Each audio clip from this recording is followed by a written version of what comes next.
Voilà, béni soit le Seigneur pour ces beaux chants. C'est magnifique de pouvoir louer le Seigneur. Vous avez bien fait de venir ce soir parce que Jésus va vous bénir. C'est pas parce que c'est moi qui le dis, c'est le Seigneur qui le dit. Et on peut tout lui confier, on peut tout dire à notre Seigneur que nous aimons. Alors ce soir, on a tous les regards tournés vers Jésus parce que c'est lui qui fait des miracles et des prodiges. J'aimerais qu'on prenne un texte dans l'évangile selon Saint Jean. On va lire ensemble dans l'évangile selon Saint Jean quelques versets de la parole de Dieu. On va lire au chapitre 12. Évangile selon Saint Jean, chapitre 12, verset 1er. 6 jours avant la Pâque. Jean 12, 1. 6 jours avant la Pâque. Donc 6 jours avant que Jésus donne sa vie. 6 jours avant qu'on mette la couronne d'épines sur la tête de Jésus. 6 jours avant que les soldats romains le frappent. 6 jours avant qu'un soldat va transpercer son côté, va toucher son cœur et va en sortir de l'eau et du sang. 6 jours avant qu'il va y avoir le moment le plus terrible de l'histoire de l'humanité où le Fils va être séparé du Père parce qu'il va porter ton péché, il va porter ton mal, tes iniquités, mon péché, mon mal, mes iniquités, et que par ses meurtrissures, parce qu'il a été frappé, moi je suis consolé. Parce qu'il a été frappé, toi tu es guéri, tu es pardonné. 6 jours avant la Pâque, c'est l'agneau de Dieu qui ôte le péché de l'église de pasteur. Qui ôte ton péché. Tu dis, ah, le monde entier, mais le monde entier, tu ne peux pas t'occuper du monde entier, on doit s'occuper de soi-même. Chacun doit s'occuper de ses propres péchés. T'occupe pas des péchés des autres. Tu dois confesser tes péchés. 6 jours avant que Jésus soit mort pour toi, il a fait la Pâque pour toi. Il a été maudit, alléluia, pour que nous soyons bénis. Il est devenu péché afin que nous soyons en lui justice de Dieu. 6 jours avant que Jésus dise Eloi, Eloi, lama sabachthani, mon Dieu, pourquoi m'as-tu abandonné? 6 jours avant la Pâque. Alléluia, il y a une personne qui a compris. Alors j'aimerais ce soir, que tu comprennes aussi. Parce qu'il y a des gens qui ne comprennent pas. Il y a beaucoup de gens aujourd'hui qui ne comprennent pas ce qui se passe. Ils ne comprennent pas que Jésus revient bientôt. Ils ne comprennent pas que c'est la fin des temps. Ils ne comprennent pas qu'il y a la guerre qui pourrait se multiplier, qu'il peut y avoir un accident radioactif, il peut y avoir une bombe qui explose et qui va toucher notre quotidien. Ils ne comprennent pas qu'il va y avoir des choses terribles. Parce que Jésus a dit qu'à la fin des temps, il y a des choses terribles qui vont arriver. Noé l'avait compris. Et il a préparé une arche. Et toi, tu ferais mieux de le comprendre aussi. Notre arche à nous, c'est Jésus. Et nous voulons entrer en Jésus. Et quand on entre en Jésus, on est à l'abri. Abrite-moi sous tes ailes. Alors 6 jours avant la Pâque, Jésus arriva à Béthanie, où était Lazare, qu'il avait ressuscité des morts. Là, on lui fit un souper. C'est-à-dire, on lui fait un repas. On fait quelque chose pour Jésus. J'aimerais que tu fasses les choses pour Jésus. Quand le matin, tu te lèves et que tu as un travail, fais-le pour Jésus. Si tu dois faire un voyage, fais-le pour Jésus. Ta journée, donne-la à Jésus. Et tu verras que ce sera une belle journée. Parce que voici la journée que l'Éternel a faite. Qu'elle soit pour nous un sujet d'allégresse et de joie. Et il est parlé de 2 femmes, de plusieurs femmes et de plusieurs hommes, mais il est parlé de Marthe. Marthe servait. Nous sommes au service du Seigneur. C'est au verset 2. Tu peux le remettre. Marthe servait. Et Lazare était un de ceux qui se trouvaient à table avec lui. Marie ayant pris une livre d'un parfum de nard pur de grand prix, oignit les pieds de Jésus et lui essuya les pieds avec ses cheveux. Et la maison fut remplie de l'odeur du parfum. On va s'arrêter là. Sur le verset suivant, verset 3, s'il te plaît. Verset 3. Voilà. J'aimerais vous parler donc de ce que cette femme a fait 6 jours avant la Pâque. Même les apôtres n'ont pas compris. Ils ne savaient pas, ils n'étaient pas d'accord. Ils ne voulaient pas que Jésus meure. Et je pense que nous, on aurait été pareil. Pourquoi on aurait voulu que quelqu'un qui fait des miracles, quelqu'un qui multiplie les pains et les poissons, quelqu'un qui calme la tempête, mais comment c'est possible? Il ne va pas mourir. Mais Jésus avait dit, il faut que je meure. Il faut que je sois la Pâque. Jésus, c'est la Pâque. Et Pâque à un moment donné de l'année. Mais c'est notre Pâque tous les jours de l'année. Il est notre Pâque du 1er janvier au 31 décembre. Son sang a coulé pour tes péchés. Et cette femme, elle a compris. Marie de Béthanie. Marie, la sœur de Marthe. Et la sœur aussi de Lazare, qui était tombée malade. Et Jésus n'était pas venu tout de suite. Alors on n'a pas compris. Seigneur, tu aurais dû être là, tu l'aurais guéri. Maintenant, ça fait 4 jours qu'il est dans la tombe. Et il porte tout... Il a même l'odeur de la mort. Et tout est détruit dans son corps. Ah, si tu étais venu tout de suite, tu aurais pu le guérir, comme tu as guéri les autres. Mais Jésus a dit, je suis la résurrection et la vie. Est-ce que nous le croyons ce soir? Dis-le, Jésus est la résurrection et la vie. On peut encore une fois le dire de tout notre cœur, ça va plaire à Dieu, ça va être comme un parfum. Tu veux apporter un parfum à Dieu? Un vrai parfum? Tu confesses que Jésus est la résurrection et la vie. Il est la résurrection et la vie. Et il va dire, Lazare sort. Et le mort est sorti. Quelle puissance tu as, Seigneur. Un seul mot de toi. Et le mort ressuscite. Un seul mot de toi. Et le malade est guéri. Un seul mot de toi. Et je ne suis plus dépressif. Un seul mot de toi et je jette toutes mes bouteilles d'alcool. Un seul mot de toi et je laisse la drogue. Un seul mot de toi et j'arrête de voler, de tricher. Et je fais confiance à Dieu pour qu'il pourvoie à mes besoins. Un seul mot de toi, Seigneur. Et je suis différent. Et je vais me lever. Et mon épouse va me dire, mais tu es transformé. Et tu vas pouvoir dire, ah ben c'est pas moi, hein. C'est Jésus qui m'a changé.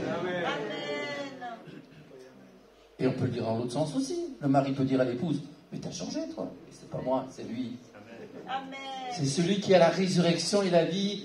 C'est celui qui a dit à Lazare, sors de la mort, sors du séjour des morts. Et dans le séjour des morts, ils ont été étonnés. Lazare, il dit, mais qu'est-ce que tu fais toi? Tu sors du séjour des morts? Mais personne ne sort. Ah non, mais c'est Jésus qui le dit. Et le séjour des morts a été obligé d'ouvrir sa porte. Et oups! Lazare, il est sorti. Il est revenu dans son corps. Et ce corps qui était déjà... Il n'y a plus rien qui fonctionnait. Mais parce que Jésus a parlé, tout a repris vie. Il n'y a plus rien qui fonctionne en toi. Que Jésus te guérisse, te rétablisse, qu'il te donne la résurrection qui vient du ciel. Ça ne fonctionne plus en toi, tu n'y arrives plus. Alors demande pardon. Passe par une vraie repentance. Marthe et Marie ne croyaient plus voir son frère Lazare. Et voici qu'il ressuscite. Il est vivant. Il est là. C'était un beau repas parce que Jésus était là. Et c'était un beau repas parce que tous ceux qui étaient là, normalement, ils auraient dû louer et adorer Dieu. Mais ça ne s'est pas passé comme ça. La seule qui était au-dessus du lot, c'est Marie. Elle va venir... Elle va apporter donc un parfum de nard pur de grand prix. Elle va se donner, comme on l'a chanté tout à l'heure, un parfum de valeur. Qu'est-ce que Dieu veut? Vous savez qu'autrefois, dans l'Ancien Testament, les gens ne pouvaient pas s'approcher de Dieu sans amener un sacrifice. Donc ils venaient voir le souverain sacrificateur, ils amenaient peut-être un oiseau ou un mouton ou autre chose, ou du blé, de la fleur de farine. Mais dans le Nouveau Testament maintenant, qu'est-ce qu'on apporte? On vient soi-même. Et dans Romains 12:1, il est dit, je vous exhorte donc par les compassions de Dieu à offrir vos corps. Qu'est-ce que c'est le parfum qu'on offre? C'est notre corps. C'est notre louange. C'est ce que vous avez fait ce soir. C'est ce que nous avons tous fait. Qu'est-ce qu'on offre? Offre-toi toi-même. Seigneur, je n'ai rien. Si, c'est ce que le Seigneur veut, lui qui est le propriétaire de l'univers, il te veut toi. Les disciples ont détaché un anon. Parce que Jésus a dit, le Seigneur en a besoin. Et tu dois être détaché parce que le Seigneur a besoin de toi. Pour t'attacher au Seigneur. C'est formidable ça. Oui, tu as besoin de dire, Jésus, je viens. Quand elle a donné ce parfum de nard pur, mais c'est elle-même qui se donnait à travers ce parfum. C'était beaucoup d'économie. C'était beaucoup d'argent, et c'est pas ça qui compte. C'est qu'elle s'offrait elle-même. Ce que Dieu veut, ce ne sont pas des religieux, mais des gens qui l'adorent. Tu l'adores au milieu de tes frères et sœurs, mais quand tu sors de ce lieu, que dans ton appartement, tu l'adores aussi. Quand tu es dans ta voiture, tu l'adores aussi. Quand tu as des problèmes, tu lui fais confiance. Et alors là, donc, elle se prosterne. Elle va mettre ce parfum sur les pieds de Jésus. C'est comme si elle voyait à l'avance les pieds de Jésus qui allaient recevoir ce clou. Le soldat romain va faire son travail. Il va mettre ce clou dans les pieds de Jésus, dans les mains de Jésus. Ces pieds qui sont allés de lieu en lieu, qui sont allés à Capernaum, à Bethsaïda, à Jérusalem, c'était des pieds qui annonçaient une bonne nouvelle. Jésus a annoncé la paix de Dieu. Et voici, ces pieds sont moints par Marie. Dans 6 jours, vous savez ce que c'est le chiffre 6 dans la Bible? C'est quoi le chiffre 6? C'est le chiffre de l'homme. C'est le chiffre de l'homme. C'est pour ça que 666, c'est l'homme qui se fait Dieu. L'Antichrist, c'est l'homme qui se fait Dieu. Et Jésus, c'est Dieu qui se fait homme. Il y a des gens qui ils mettent beaucoup de 6, mais ils sont imparfaits. Jésus, c'est 7. La Samaritaine, eh bien, elle avait eu 5 maris, et celui avec qui elle vivait, c'était pas son mari. 5 plus 1, ça fait combien? Ça fait combien 5 plus 5? 5 plus 1, ça fait 6. Et qui est-ce qui arrive après? C'est Jésus. Et Jésus, c'est le 7e. Jésus, c'est la perfection.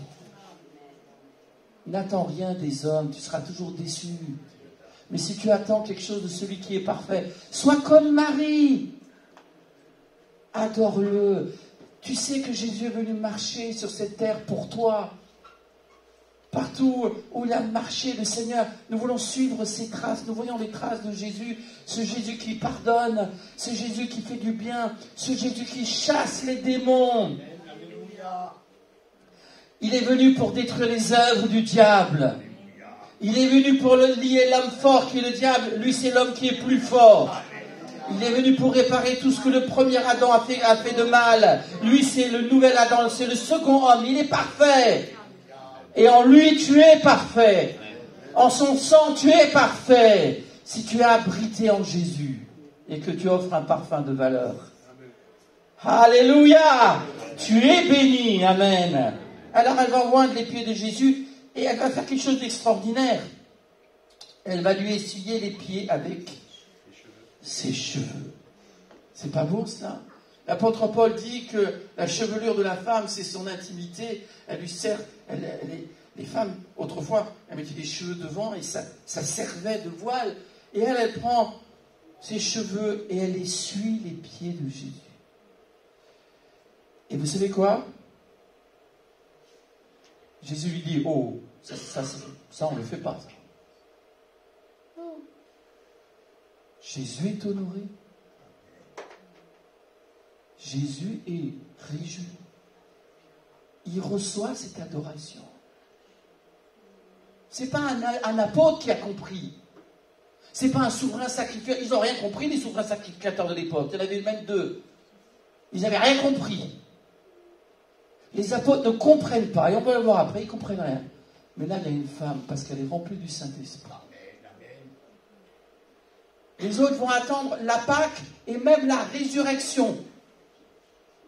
Et Thomas, lui, alors lui, c'est la cerise sur le gâteau, mais le gâteau, il est très mauvais. Lui il faut qu'il mette les doigts dans les blessures du Seigneur. Alors lui, c'est la totale, Thomas. Et il y a une femme 6 jours avant la Pâque. Mais c'est fantastique ça. 6 jours avant la Pâque. Alléluia. Elle a tout compris. Je te dis que si tu es dans la présence du Seigneur Jésus, si tu es dans son intimité, tu comprendras avant les autres. Dieu te montrera des choses que les autres ne voient pas. Dieu va ouvrir tes yeux. Dieu va toucher tes oreilles.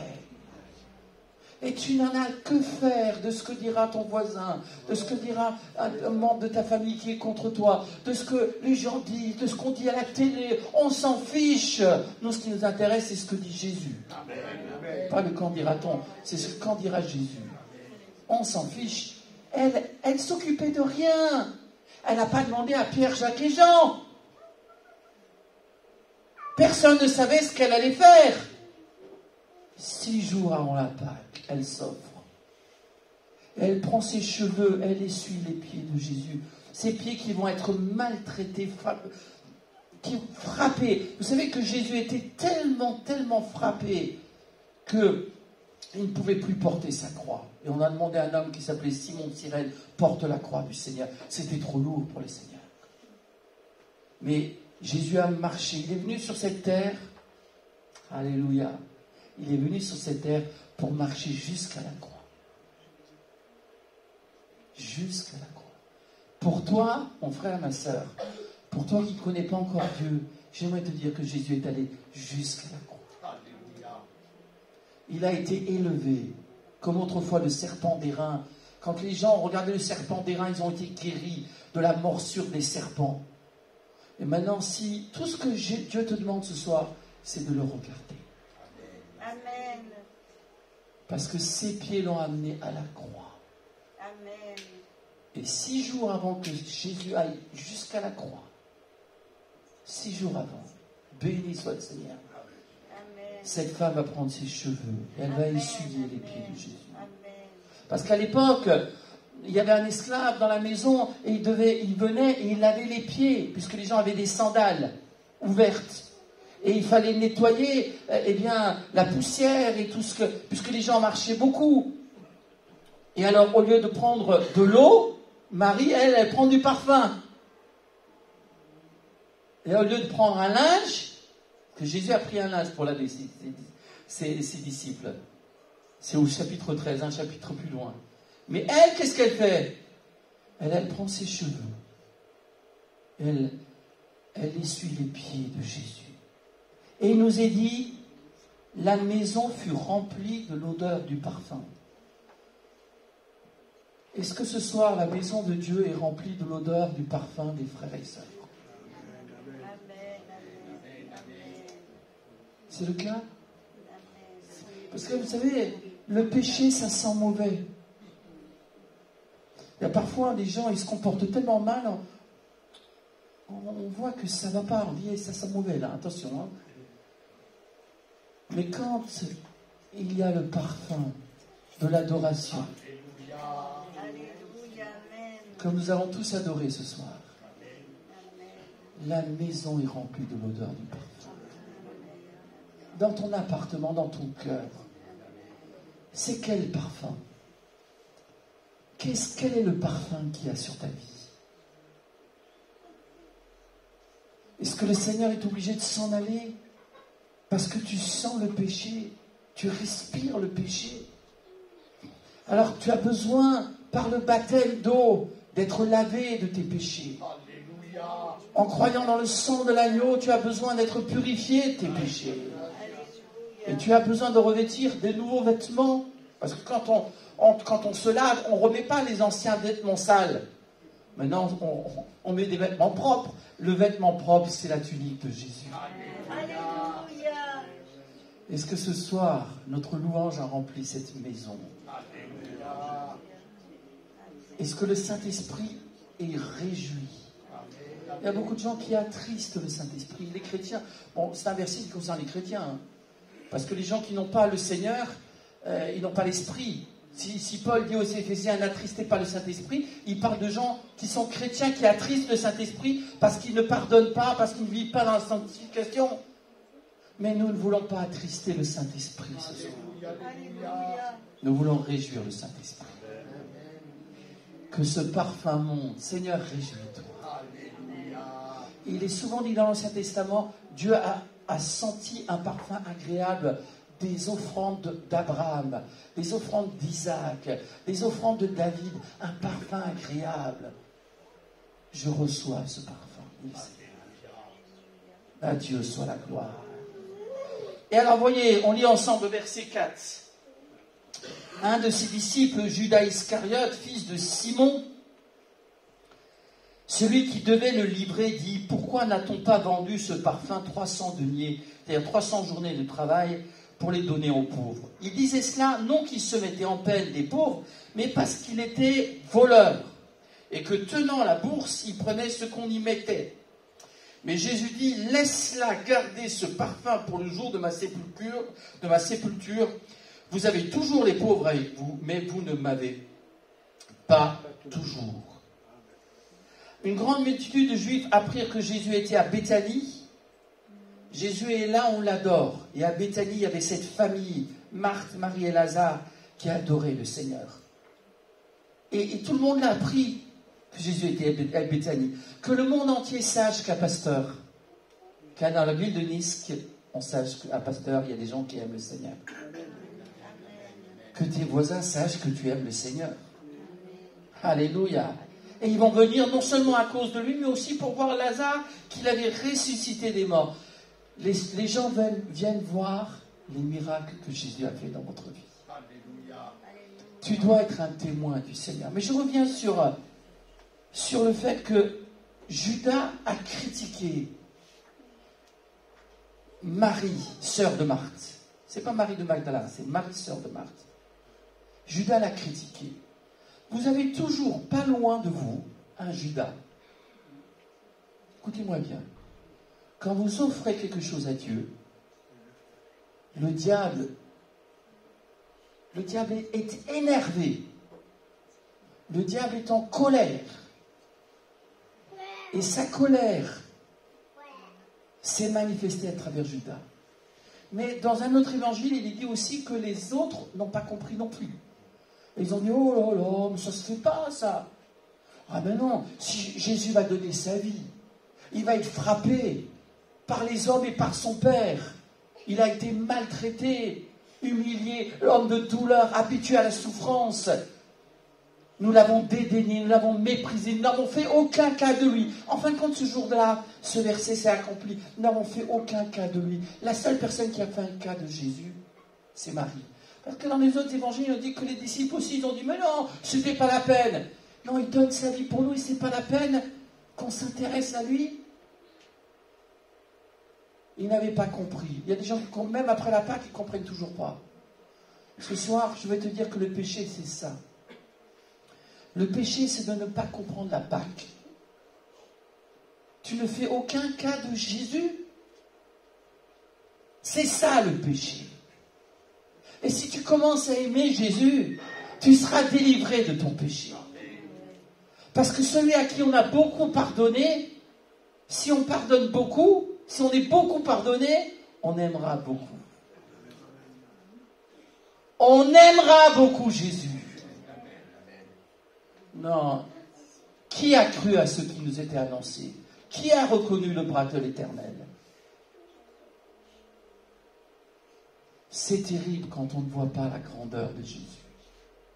Ce soir, nous voulons tous nous identifier à Marie, sœur de Marthe.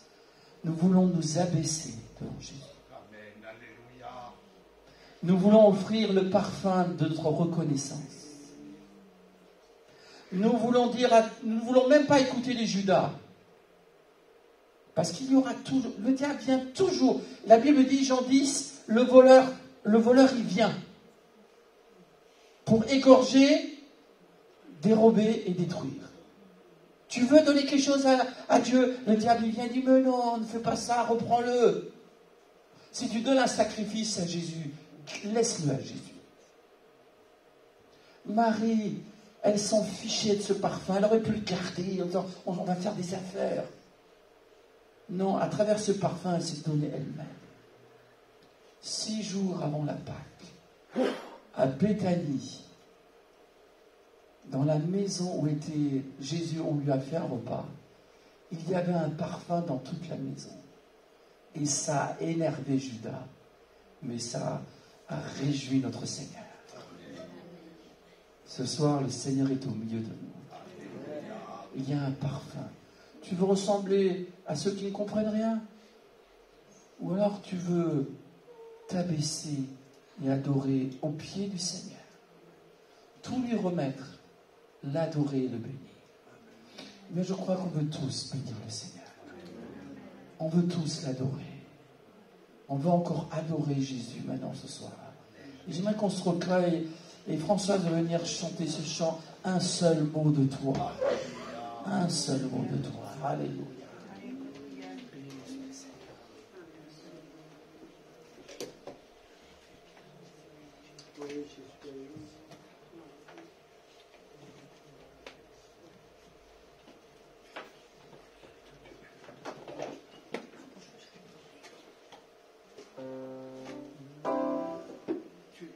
Lucien, tu l'as le texte?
Toi,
deviens vivant. Gloire à Dieu.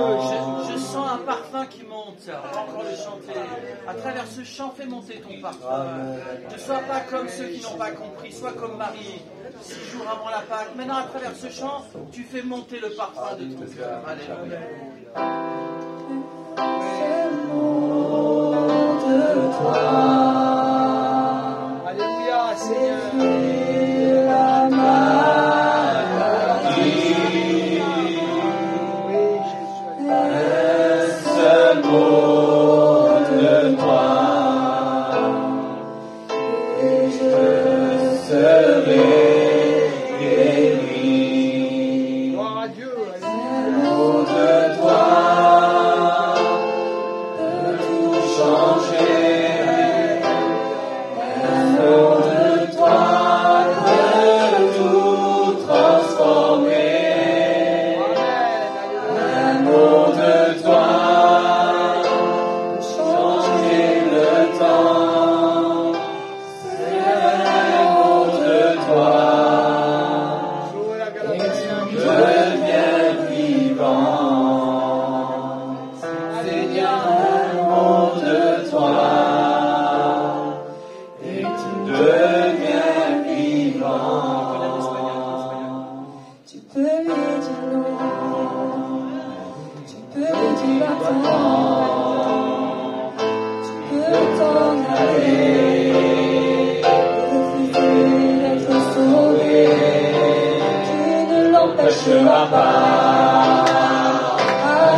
Son sang qui donne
et tout devient vivant. Seigneur, amour de toi, et tout devient vivant. Seigneur, amour de toi, et tout devient vivant. Seigneur, tu nous raccompagnes dans ta grâce et dans ta paix. Tu guéris tous les malades ce jour. Parce que dans le parfum de ta